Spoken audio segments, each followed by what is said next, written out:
Hello and welcome to Richmond TV's Community Focus. I'm your host, Jason Robbins, and we have a great show lined up for you today. So we're going to be doing these shows over Zoom for the foreseeable future until things with COVID-19 start getting a little bit better. Today's show is going to be featuring Brian Walmsley, Superintendent for Richmond Community Schools. So stay tuned and we'll be right back.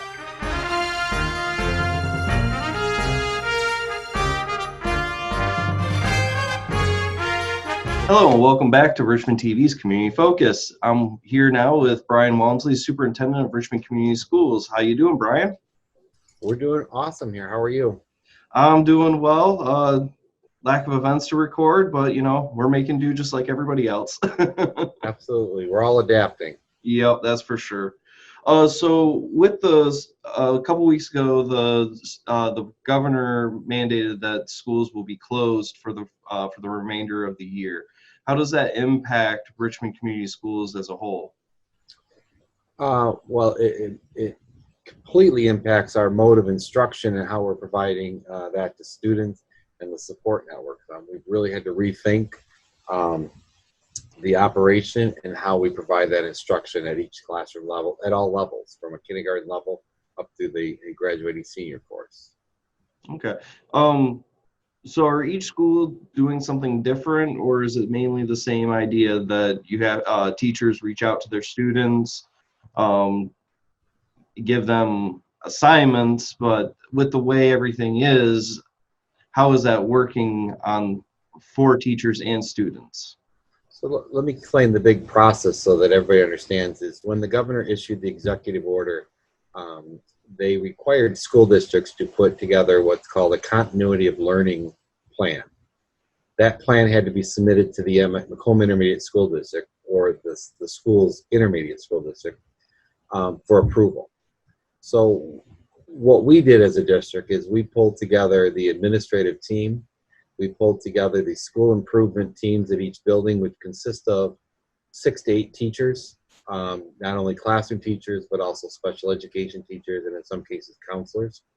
And we looked at the plan and looked at, our community and our students and our families, and what would be in the best interest to provide the instruction to them. So our plan calls for a kind of 3 options. And depending on the student's ability and the family's ability to access the internet will depend on the option we go with. Our first mode is we want to try to do it remotely through virtual classrooms, through online coursework such as Schoology or some type of online format. But we recognize parents, students, families may not have internet access. I mean, we recognize many parents are working from home. Mm-hmm. Many parents have multiple kids at home. And so the amount of devices, the amount of internet bandwidth, and the amount of the ability for the parents to help the student. So in that plan, we have a virtual, which could be all things being done online, submitted, communicated with the teacher. Recognizing as those concerns that we had, we also have what's called a mixed plan, which it could be some virtual, some paper that parents mail out. And we also have what's called a hard copy plan, which is we know those families do not have internet access, do not have the ability to go virtually. So teachers are preparing hard copies for those families that need it. Regardless of the method, whether it's virtual, a mix, or paper, the expectation or the learning targets that we're trying to help students learn and continue their learning are the same. It's just a different mode that they're being delivered with.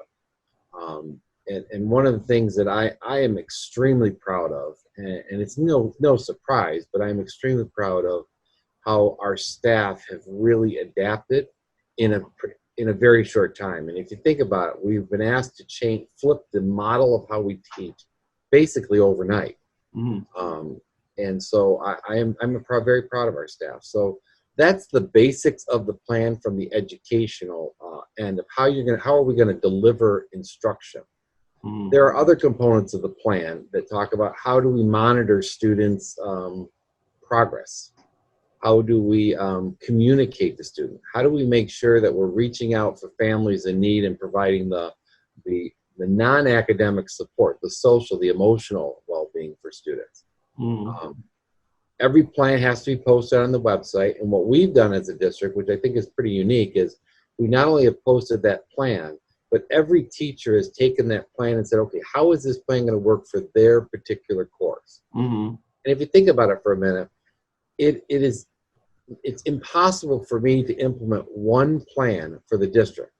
And I say that because you think about how a kindergarten classroom operates. That's very different than Mm-hmm. how an AP English class operates, or a sixth grade PE class operates, or even a television production class. Right, right. So as a district, our plan was broad enough that every person within the organization could fit their uniqueness of their Mm-hmm. course within that plan. And again, that's what I'm most proud of, is because our staff have really thought outside the box and are trying everything they can to keep the learning happening while recognizing some limitations we have with technology, Mm-hmm. internet ability, parents' ability to support their kids when they're trying to work from home and maintain their own performances and jobs. Right. And our plan is recognize that we're not expecting kids to be sitting in front of a computer 7 hours a day. That's not the learning. Mm-hmm. There should be a portion of schedule, and that's where in each plan it talks about for the class how much time you should expect your students to be on this course. Right. A high school student should not be expected 7 hours a day sitting 5 days a week on this. They should be expected to touch base with the teacher and then work on assignments that's appropriate to that course that they're in. I know with the TV and broadcast media class that I'm instructing, I know one of the things that we're trying to do is we're gonna have a Zoom conference, or using some other video conferencing service, one where I can share my screen and I can show them how to use some free software that they can just download, and then I'm going to have them do a project of what's life like during quarantine or something like that, where they have to make a video of their week, of the things that they're doing, and try to make it entertaining, turn it into a music video or something like that. So it's definitely causing us to have to think outside of the box, which is not a bad thing either, so. Well, and what you just said is, again, it's not a bad thing. It's rethinking. And I'll be honest, I think it really has sparked the creativity among teachers of why they went into the profession.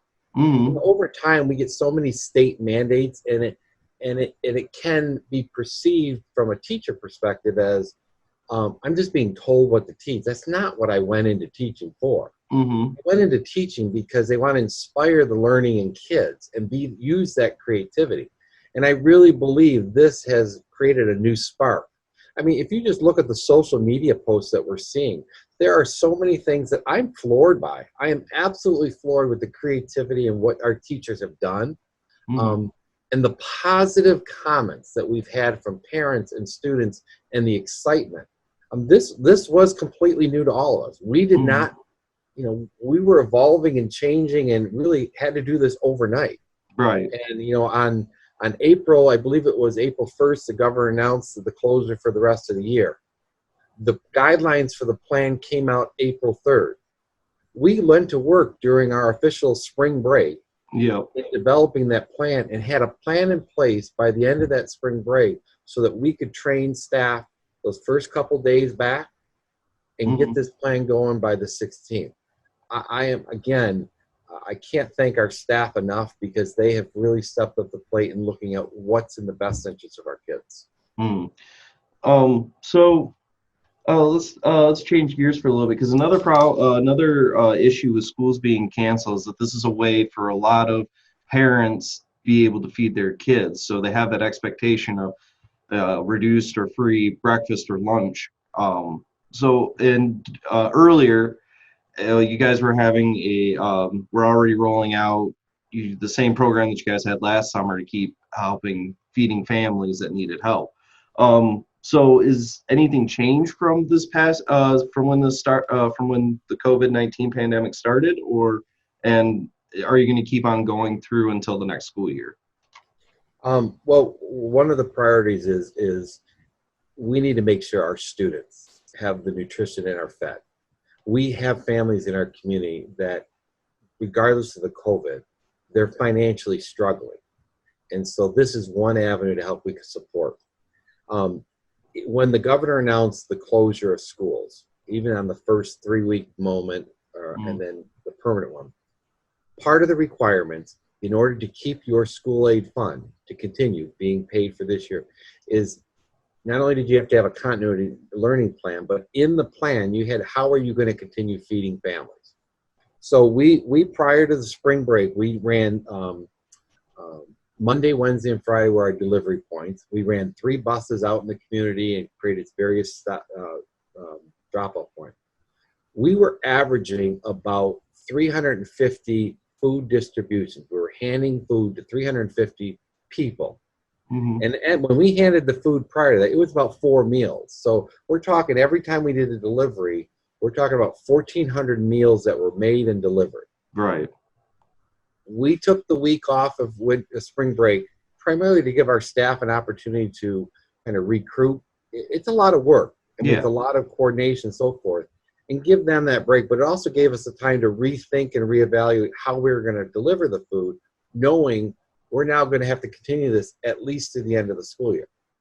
So then we came up with, and at the same time, the request by the governor's office, our county, et cetera, was thinking, if schools can feed families on the weekend, could you do it? It wasn't a mandate, but it was a strong request that feeding them Monday through Friday is great, but they're also hungry on the weekends. And knowing the amount of families that were now being laid off, affected by the COVID, it was increasing. I mean, I don't know the exact number, but I think we're around 19-20% of unemployment rate right now. So after the spring break, we changed our model and we did a Monday, Thursday delivery where it provides breakfast and lunch, ultimately 7 days a week. So on Mondays, we deliver 6 meals, 3 breakfasts, 3 lunches. And on Thursdays, we deliver 8 meals, 4 breakfasts, and 4 lunches. And our first delivery, which was on May 16th, we delivered, now remember, we were going from 350 prior to spring break. We delivered 478 meals, which is a little less than, if I do the quick math, 3,200 meals, a little more than 3,200 meals, excuse me. On this past Monday, the 20th, we increased to 494 meals. Wow. 6 meals at a time. We're almost 3,000 meals we're delivering.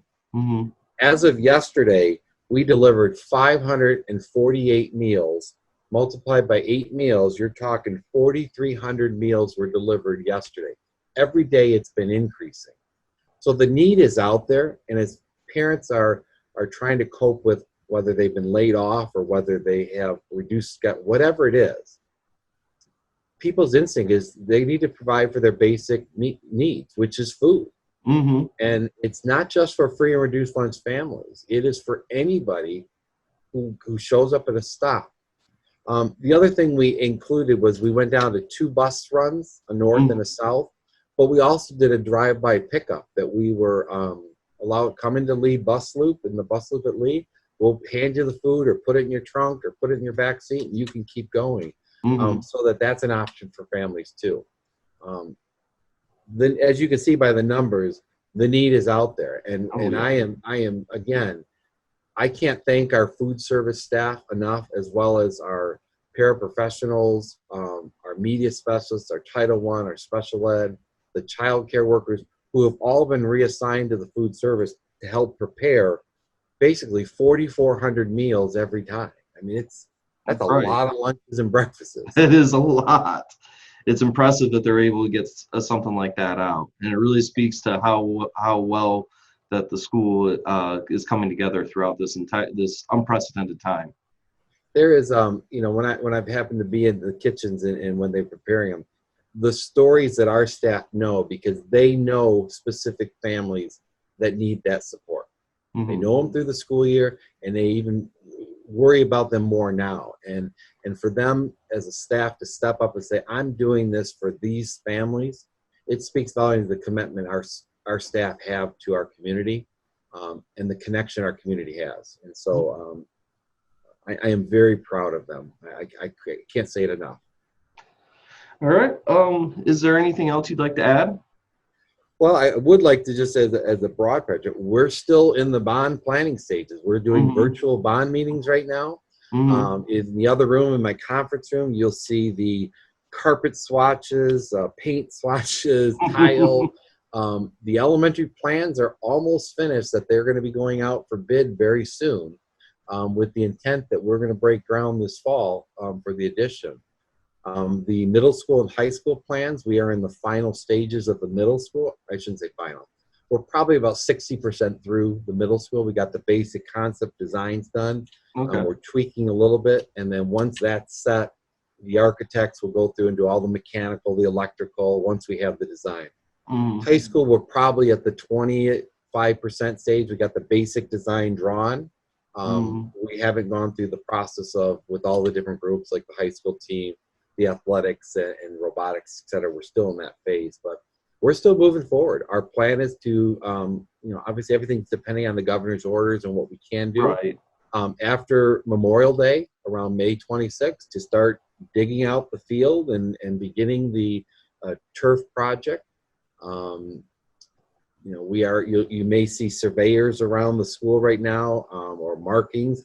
We're looking at the design of the parking lots and so forth. So we're in full speed ahead with the bond and so forth. In fact, this Monday, the board will be asked to approve 2 bus purchases, which is part of the bond fund. So, for the community, we're moving forward and we're being very fiscally responsible with the dollars. We're trying to keep them, and so far projects have pretty much been coming in under budget, or at least projected to be under budget, I should say.